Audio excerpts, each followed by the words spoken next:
So I'm going to just remind you guys that you're taking your final exam on Friday. This is technically the first hour on Friday, so it starts at 7:40. Well, I think 7:45 technically. Yeah. Because I'm talking to virtual kids as well. If you are virtual, that means you must be logged on and in this Google Meet by 7:40, so we can get started right away. You have to stay in the Google Meet for the entire class period with your camera on so I can see you. No different than any quiz or test has been thus far. You can use your review on your final exams. That goes for all of you. If you're virtual, need you to upload a picture of it before you take the final. And then any homework that you are missing or want to redo, I have extended my deadline until, for you guys, it's going to be Friday at 2:35, so the end of the school day. And then I will have your guys' final exams and everything finalized Friday night. So you will know your grade before Saturday morning in this class. Chances are I'll have your final exam graded in Empower School before you even leave school. Okay? That's my goal anyway. Everything else, yeah. And then I, of course, will have this video uploaded as soon as I get a chance to, and then I'll make a video going through the rest of the questions we don't get through today. Any questions about the final exam or about anything like that before we start reviewing some more? Are you okay with like drinks? Yeah, I don't care. I mean, like school appropriate drinks, but yes. I bring coffee. That's perfectly fine. Snacks, I don't care as long as it's not loud and disruptive. So like chips, probably a no-go. That's soft. You can do that. I'm also okay if you guys want to listen to music while we're doing this. Are you listening? Yeah. But your phone has to be away. Like I can't see your phone out. If I do, it's an automatic 0 on your final exam. Kind of impossible. I'm sorry. Yeah, you don't get service in here anyway. But I can also play music if you guys want it really softly. But I'll let you guys choose. Yeah. Any questions about the final? No. Okay, everything you have given to me prior to midnight is in Power School. So your grade is current as of what I have turned into me, unless you turned something in this morning. Okay, so your grade is current. If you are unsure about what you're missing or need to do, check Power School. How much were our There are 5 points as a homework grade. Yeah, and then your review is 25 points as a homework grade. Okay, so that will definitely help. Anybody who's not doing it, you're a dum-dum. You need to do it. Okay. Anybody who is not planning to do the review, do it. Oh, the review that we're doing? Yeah. Oh, that's why I was confused. I was like, we're all doing No, some people still decide not to do it. Okay, so let's go ahead and pick up where we left off. Does anybody remember the last one we did? 22. 22, that's what I thought. Okay, so 23.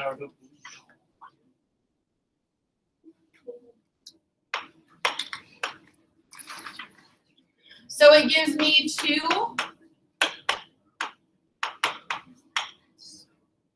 of these equations, and it asks me to identify what x plus y is. Which means I'm not only solving for x and y, I'm also going to be adding them together to get their sum as well. Okay? So just like before, I need to choose one of my methods to solve this. So I can either do substitution or elimination, or I can graph it. Graphing is probably going to be the one that takes the most amount of work, so I probably don't want to do that. I also noticed that solving for one of my variables is going to give me a lot of fractions. So I probably don't want to do substitution, which leaves me with what option? elimination? Elimination. So as I'm looking at these two, which variable would you like to cancel or eliminate? Y. Y. Okay. So then if I'm canceling y, clearly I want to get them each to be a 6. So I'm going to have to multiply this first equation by +2 and the second equation by -3. Oh, sorry, +3. Because this one is already negative and that one's already positive, so it's already set up perfectly for that. So when I do that multiplication, 4 times 2 is 8x. 2 times -3 is -6y. And then 8 times 2 is 16. Then I have -21x plus 6y equals 3. I add straight down. My y's cancel. 8 minus 21 is a negative 13x. And then equals 16 plus 3, which is 19. What do I do to get x by itself? So divide by the negative 13. And I get x equals what? Negative 19 over 13. I never said that these would all come out to nice, pretty whole numbers. This does happen, especially if I'm asking you to find the sum of them, because I can be testing 2 different things at one time. So don't be alarmed if we get fractions. But in a problem like this, I do expect that if I get 2 fractions as my answers for x and y, that their denominators will be the same. So if they're not, you probably did something wrong. So now that I have x equals negative 19 over 3, what do we want to do with that? Plug it in. Plug it into either one of the original equations and solve for y.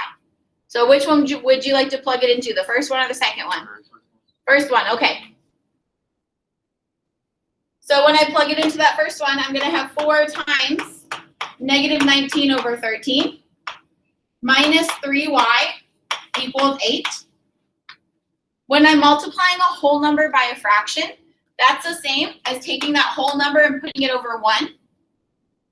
When multiplying 2 fractions, I multiply the numerators together and the denominators together.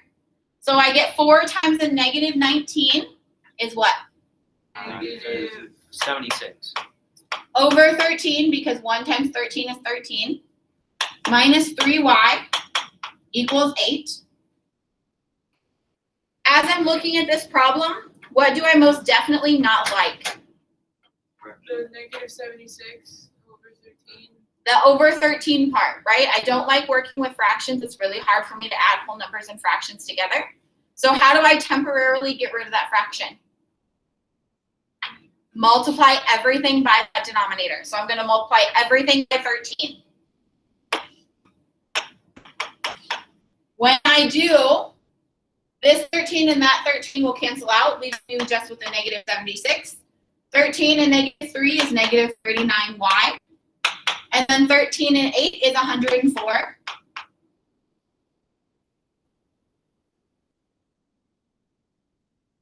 My goal is to get the y by itself. So the next thing I want to do is add the 76 over to the right-hand side. So then I get negative 39y equals 104 and 76 is 180. Then I'll divide each side by negative 39. And I get negative 180 over 39 or 180 over negative 39. They're the same. What I notice is that I do not have the same denominator that I had for the x. However, I can reduce that. 39, yeah. I can take a 3 out of both the numerator and the denominator. 180 divided by 3 is 60. 39 divided by 3 is 13. So now I have an x over 13 and I have a y that's over 13, so I'm good to go.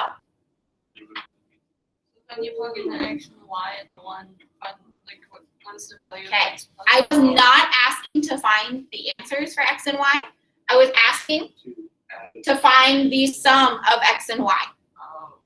So you may have to make sure you're answering the question that was asked, which means that x plus y is going to become negative 19 over 13 plus negative 60 over 13.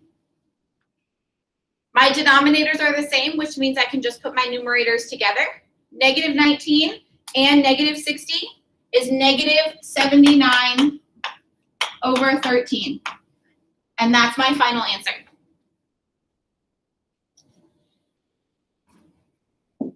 Questions, concerns, or issues with that one? Does that make sense? It's a long process, but was any part of it too difficult? Not really. Okay. And this one is just kind of substitution elimination, or we could also have done it factoring, but that one, The one we just did? for this, yeah. For this. You could have done a substitution if you wanted to. Oh, so I this wouldn't, is- but you This is could. elimination or substitution, but if it was like, if one of them was already, if it was like x equals this. and Right, would have then done that would have been easier. this easier. Yep. Okay, So now let's go ahead and do number 24. Can I show my pencil real quick? Yeah, absolutely.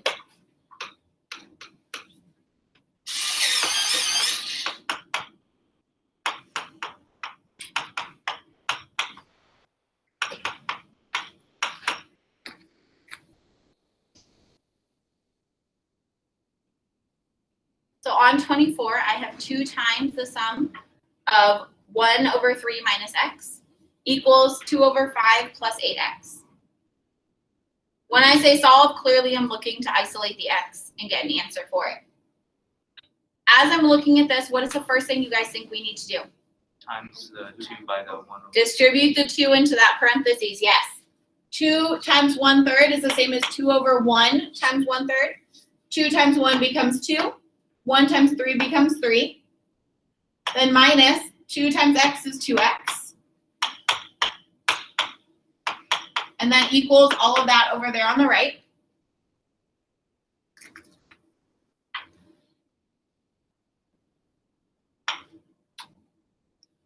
What do I notice now? I have 2 fractions with 2 different denominators.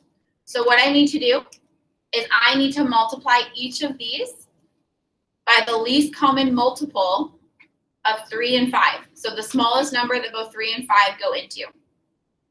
15.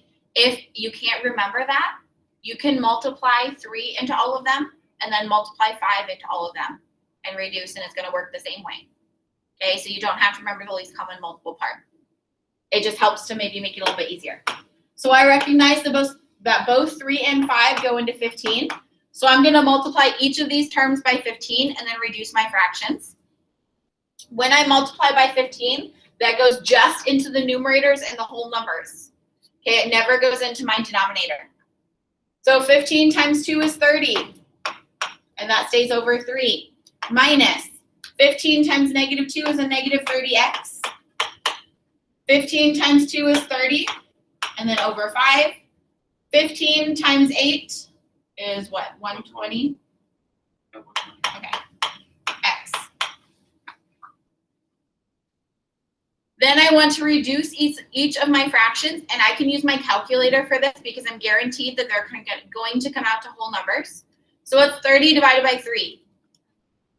10. What's 30 divided by 5? 6.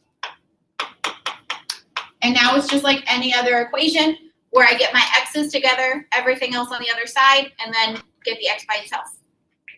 So I'm clearly going to add this 30x over to the right-hand side.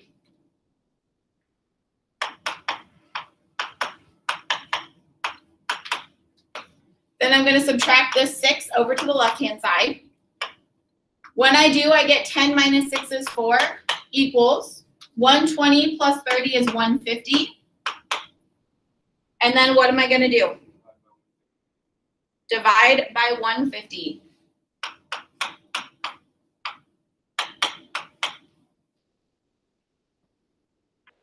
When I do, I also need to reduce that fraction. So what goes into both 4 and 150? 2. So when I do that, I get 2 over 75.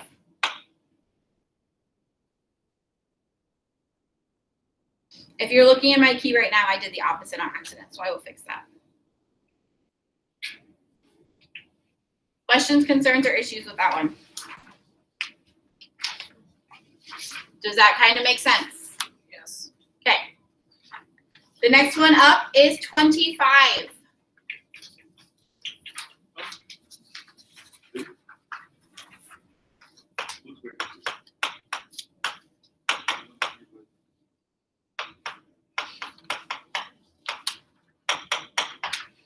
So 25 is asking me to identify the A value that would make this solution no solution at all. So what's the only way that I can get no solution in a system of equations? So if all of my variables zero out, but the constant does not. Okay? So as I'm looking at this, if I add it straight down, would my constants go to 0? No. No, it'd go to -3, so that side's okay. 3 minus 3 is gonna 0 out, so that one's okay. But now I need to make these y's 0 out. So what's the only a value I could put there that would make them eliminate themselves? Positive 6. Yeah. So a has to equal positive 6 in order for this to be a no solution problem. It would still be Oh, yes, it positive is. 6 because it's behind a addition sign. Mm-hmm. So. Yep. Yeah. Any questions on that one? That's all you had to do. Wow. This is gonna be a question on the exam. You never know. This should be like the whole test. I have another question then. How would I get an infinite solutions or all real numbers It would solution? be if the top number was an 8 or the bottom number was a -5. Okay, so if the number I got on the left 0. matched the number I got on the right, which means everything would have to go 0 in order for that to happen. Okay, so just make sure you know the difference between no solution and infinite solutions. For instance, that's -3 if the A was to be -3 as well. No, if I had like an A over here that I could also fill in. Yeah, just know that everything would have to 0 to be an infinite solutions. Okay, so now I have 26. So 26 says if I have xy equals 7 and y equals 2x plus 5, find x plus y, assuming that y is a positive number. Or x, sorry, wrong thing. X is a negative number.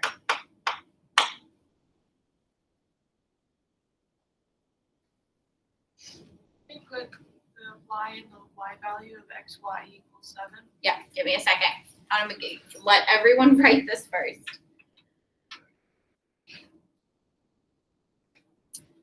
As I'm looking at this problem, it is a system of equations, but they're not both the same operation. So my first equation is multiplication, and my second one is addition, which means elimination here would not be an option, which leaves what? I know that substitution is going to work because my second equation is already solved for y. So it's set up beautifully for me to do a direct substitution of the 2x plus 5 in for the y in the xy equals 7. So when I substitute that in, I get x times 2x plus 5 equals 7. I will distribute the x. X times 2x is 2x squared. X times 5 is 5x equals 7. What is this starting to look like to you? Hard. A quadratic. Okay, so to finish making it a quadratic, I'm going to subtract the 7 from the right over to the left. When I do, I get 2x squared plus 5x minus 7 equals 0.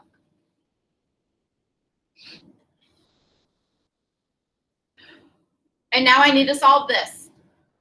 A equals 2. So we could use the quadratic formula here, or we could factor it. Which one would you guys like to do? Quadratic formula. Okay, so in the quadratic, Miguel already identified that a equals 2, b equals 5, and c equals -7. So when I plug that into my quadratic formula, I get -5 plus or minus the square root of 5 squared minus 4 times a times c all over 2a.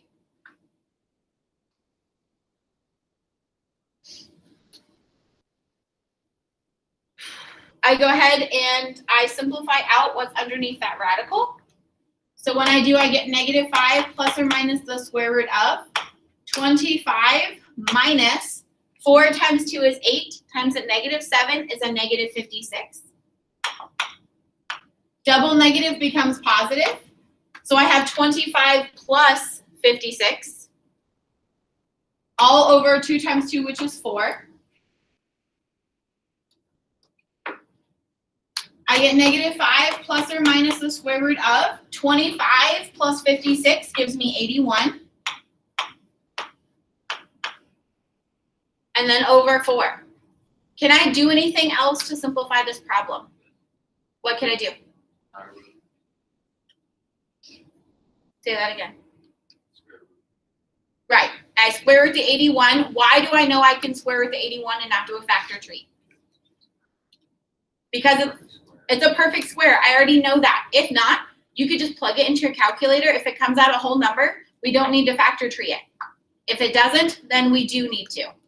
But this one comes out to 9. So when I get that, I have -5 plus or minus 9 over 4. And I split it into my two problems, one addition and one subtraction. I'll do the addition first.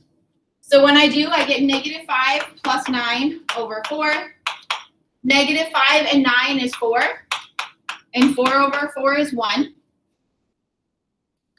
Then I do the subtraction. -5 minus 9 over 4 is -14 over 4, which reduces to -7 over 2. Yes, ma'am. I thought you were gonna ask something about what to do next. Okay, I'll call on you in a second then. Okay. Is this the end of my problem? No. No. No, because I was asked to solve what? What is the x plus y? Which means I still need to find y, and then I need to add x and y together and find their sum. So I have a question. I got 2 x's here. Do I use both of them? No, Why not? because it says if X is less Okay, it gave me a domain on this problem. It told me I'm only dealing with x less than 0, which means I need to identify which of these two options is a negative number. Clearly, it's not the positive one. So I'm going to be using -7 over 2 for x. What am I going to do with that x next, Ebony? Plug it into y equals 2x plus 5. Perfect. I'm going to plug it into that y solved equation, which is 2x plus 5. I go ahead and I plug in the -7 over 2, and I get 2 times -7 over 2 plus 5. Remember, when we multiply a whole number and a fraction, that whole number goes to the numerator, and the denominator stays the same. So 2 times the -7 is -14 over 2 plus 5. -14 over 2 reduces to -7. And then -7 plus 5 is -2. So I have my x and I have my y. Now I need to find what? X plus y.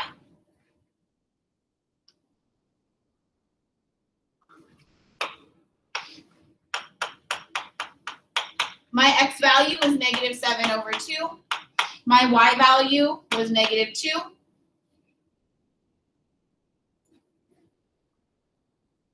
Can I add those together the way they are? No. What do I need to do with that -2? I don't want to use I need to make it into a fraction with what denominator? 1, 2. 2. It has to have the same denominator as the other fraction. So in order to make that happen, I need to multiply that -2 by whatever denominator I want it to have. So here that's 2. So I'm going to take that -2 and I'm going to multiply by 2 over 2.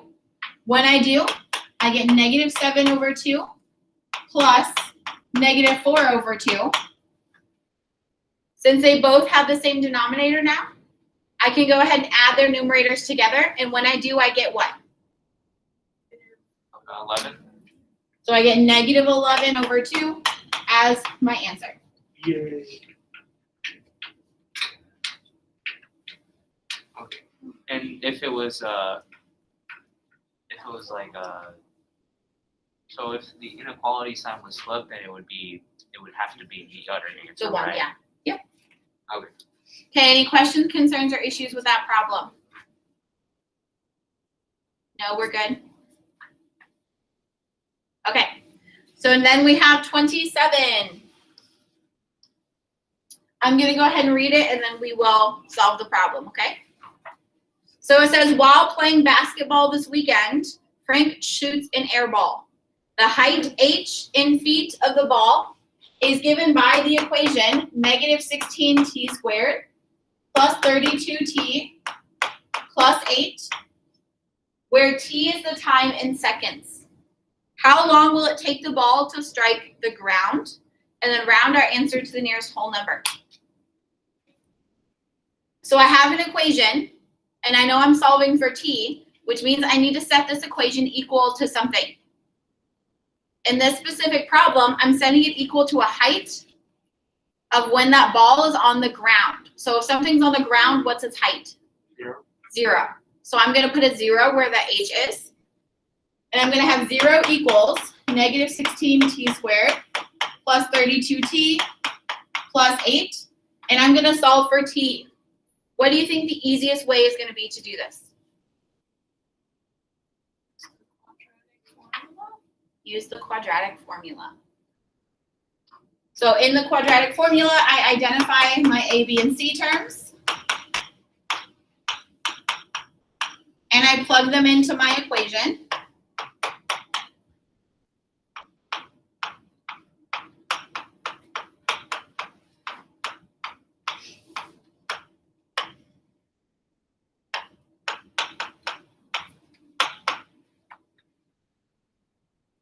I'm going to give you guys a chance to kind of simplify it on your own first, and then we'll come together and compare. If you don't have a calculator, I have a bunch up here.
So when we did this on our own, did we all get 1536 under the square root? Yes. Yes. Okay, anybody not get that?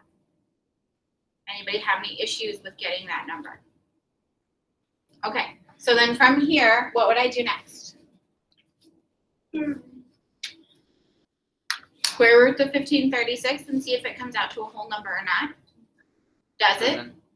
Doesn't. No, so what do I have to do next? The next step here would be to factor tree, except when did I tell you you can have a decimal? When we're solving a story problem. This counts as a story problem. So I could take the decimal approximation of the square root of 1536 and I could use it. Okay? Only time I want decimals is when we're doing a distance or when we are doing a story problem.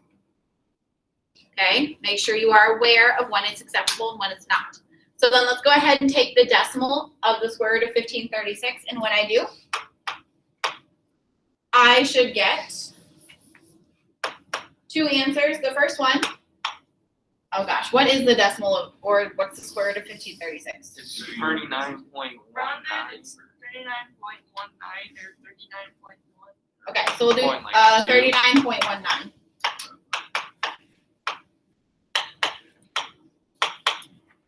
So when I split that up into two problems, let's do the addition one first. So I'm going to have negative 32 plus 39.19 divided by negative 32. And I get negative 0.2247. I think it just said 2 decimal places. Oh, nearest whole number. So we'll do that first, then we'll go. Next, I do the subtraction. So negative 32 minus 39.19 divided by negative 32. And I get 2.2247. Which one of those is an acceptable answer for this problem?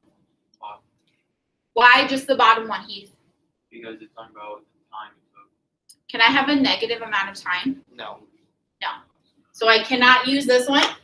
So if I'm using that bottom approximation, what whole number would 2.22 round to? So we say this is approximately 2 seconds.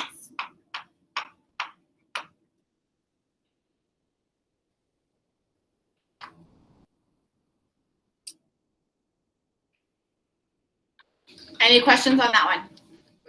Yes.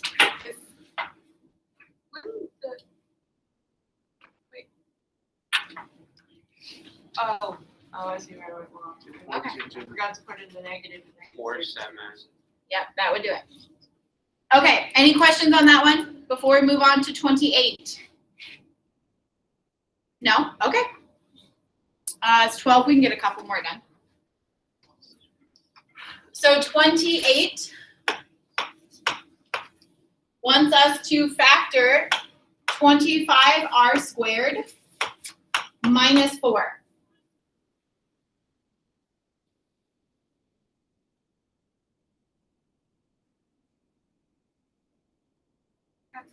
So if I'm going to factor this, I know it's not going to factor like normal because I don't have 3 terms here.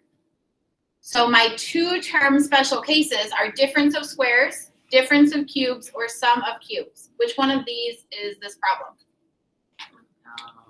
Well, is my first number a perfect square or is it a perfect cube? Square, right? Because the square root of 25 is 5. So then this one breaks down into 5r and 5r. 4 breaks down into 2 and 2, making this a difference of squares problem. We have a special rule for difference of squares, which says that this factors into 2 factors, 1 addition and 1 subtraction, using each of my roots in both factors. So then I have 5r plus 2 and 5r minus 2. And I'm done.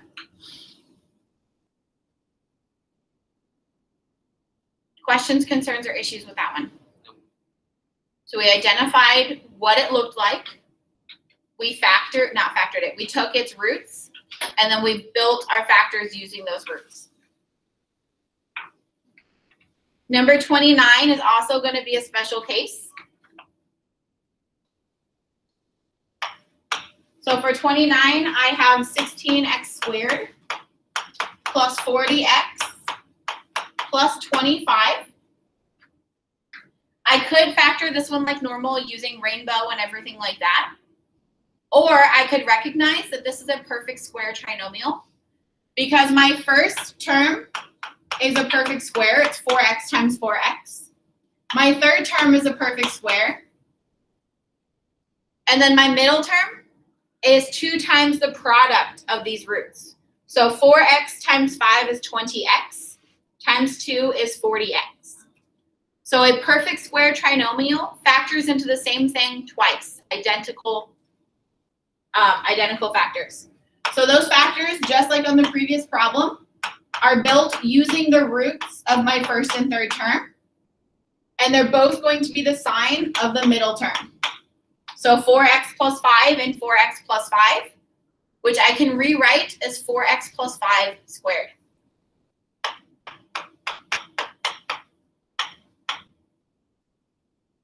So that one was another special case that we talked about. Okay. Questions on that one? Okay, so then we have 30.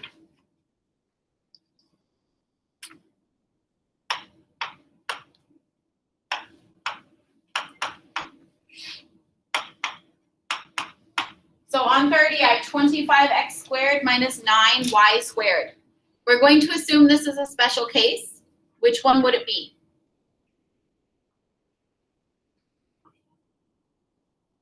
Okay, what's that one called?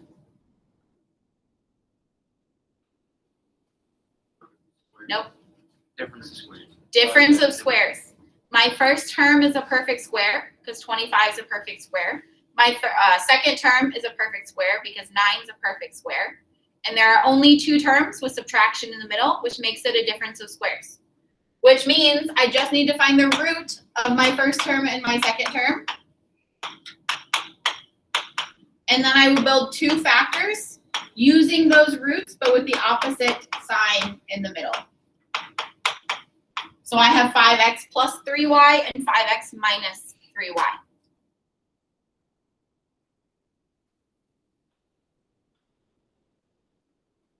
Questions, concerns, or issues on that one? Are we okay with that? Yep. So then we have 31, which is our absolute favorite all the time.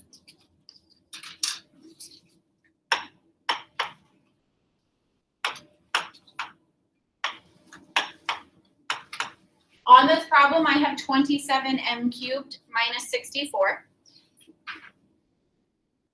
Is this also a difference of squares problem? It's a difference of cubes. Okay, how did I know it was a difference of cubes right away? Because It has a 3. It has an exponent of 3, so that exponent can actually help us out a lot of the time. Just like on the previous problem, my exponent on each of those was a 2, which is squared, right? So that is a nice little hint that can help shove us in the right direction. And it's subtraction, which makes it difference. It still kind of works the same way though. I have to find the root of each of these terms. So what number times itself 3 times is 27? 3m. 3. How do I find it if I don't know? I think it's 20. You have to put it in parentheses 27 and then times by 2, and then you get the answer. No. I take whatever number this is in my calculator, and I take it to the 1/3 power. Okay, that will help you and tell you the cube root every single time. So if I do that, I get 3m times 3m times 3m, because 3 times 3 times 3 is 27. M times m times m is m cubed. What's the cube root of 64? 4, 4, and 4. So then I can build my factors using these roots. The difference in sum of cubes have 2 different factors of 2 different sizes. So the first factor is a binomial, meaning it has 2 terms. My second factor is a trinomial, meaning it has 3 terms.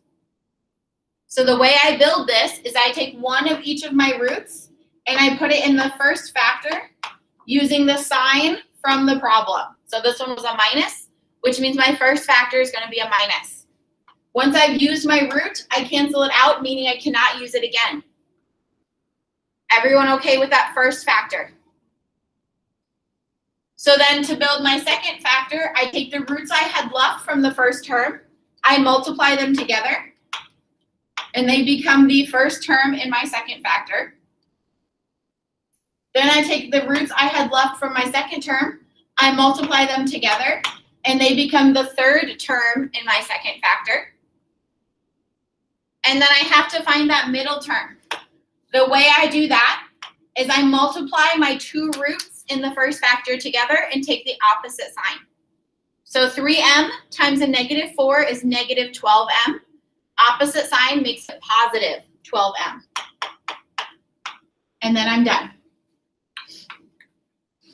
What was the, like, how did you find, like, what the number was if you didn't know right away what it was? We take, so like 64, and then there's going to be an arrow, an upward arrow on your calculator. We call that the caret button. Yeah. And then you do parentheses 1 divided by 3. Because I was doing that. Yep, 1/3 power. By 3 or 1? 1 divided by 3. Okay, that's, Yeah. Just because Any questions on this one while he's figuring that out? keep on getting 9. So I'll look at it.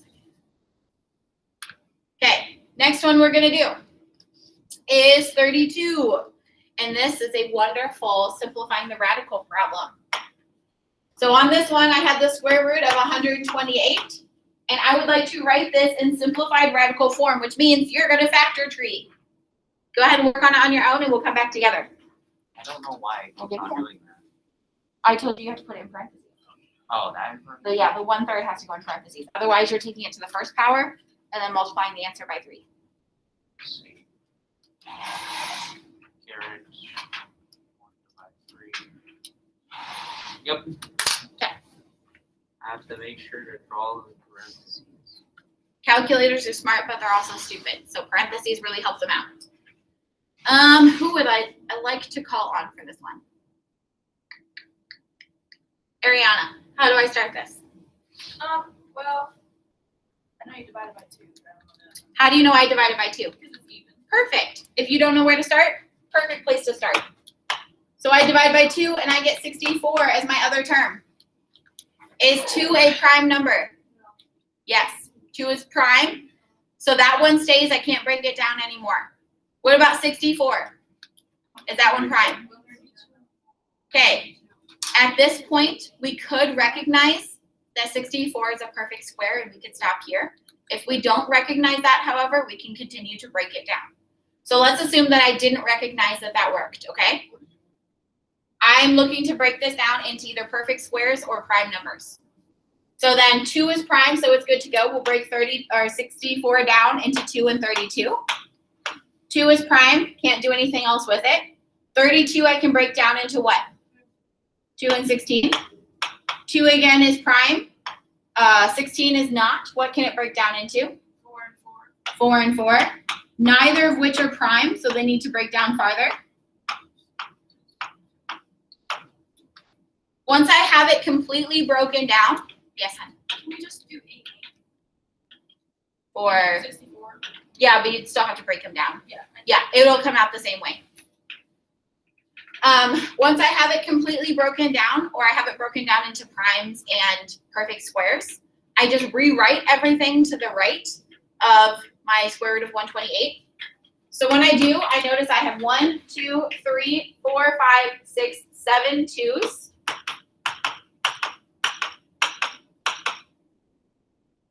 Once I have my 7 2s written out, I want to group them by groups of how many? 2. I'm looking for identical pairs. So I have 1 pair here, 1 pair here, and 1 pair there. Once I identify a pair, I multiply their numbers together. So 2 times 2 makes 4, 2 times 2 makes 4, 2 times 2 makes 4, and then this 2 just kind of tags along for the ride. Once I get down to that next step, I again look for identical pairs. Do I have any? Yes. I have a pair of 4s that I can put together to make 16. Then I check again. Do I have any identical pairs? No. No. So I'm at the point now where I just square root everything and I put my whole numbers and radicals together. So I square root 16, I square root 4, and I square root 2. What's the square root of 16? What's the square root of 4? What's the square root of 2? Square root of 2. So then I put my whole numbers together. What's 4 times 2? 8. So this breaks down into 8 times the square root of 2. Questions, concerns, or issues with that? Yes. If it was 2 times 64, would it just be like you square rooting both the 64 and the 2 and you still get the Would same? have come out the same thing. Yep. Okay. So she was asking what if I had recognized that 64 was a perfect square? So if I had done that, I would have stopped here at this level. And I would have done the same thing. I would have had 64 times 2. I have no identical pairs, so I'd square root them both. Square root of 64 is 8. Square root of 2 is square root of 2. And they come out to be the same. But it's okay if you do not recognize a perfect square when you see it. If we break it down correctly, it's still going to come out to the same answer. Okay, so either way would have worked. Any questions, concerns, or issues there? You also could have stopped when you got to the 16 here because it's also a perfect square. Okay, so just know if you missed the first one, there could be others along the way. So then the next problem asks us to solve, and we're going to be doing it in simplified radical form. So I have 10x squared plus 8 equals 948. My goal here is to solve for x, so what am I going to do first? Subtract the 8. When I do, I get 10x squared equals 940. Then what? Divide by 10 first. I don't want to square root until the x squared is all along. So I divide each side by 10, and I get x squared equals 94. Square rooted. And now we square root both sides. Square root of x squared is just x. And then I'm going to have to do something with that square root of 94. What am I going to do with it? Factor tree it. So what times what equals 94? 2 and 47. It's 2 prime. Yes. So I can't break that one down any farther. It's 47 prime. Yes. Yes, so I can't break that one down any farther either. Which means there are no perfect squares that come out of it, so I can just leave it as the square root of 94. But it's plus and minus the square root of 94 because I'm considering an equation, which means I need to account for both options. So anytime there's an equal sign and I took a square root, plus and minus have to be on the front of it. This is where we're going to have to stop because I don't think we have enough time. So I will make a video that cover the rest of these, and it will be up at some point after school today. The good news is there's not a ton left. Please, please, please, if you have questions while you're working on this, find me, come talk to me, come ask me questions, okay? I'm here at 6:30 in the morning. I can be here earlier if you need me to be. What time do you get up? Don't ask. I tried to do 2 hours, sorry, number 1. I was up before you emailed me this morning. I'll just say that. That was like the third time I woke up. Yes, I can be here whenever you guys need me to be. I want you to be successful on this final exam. So anything I can do to help, I will do. Short of giving you the answers, because I won't do that. What? But I will help you maybe find the answers. Let's go. Okay. I know.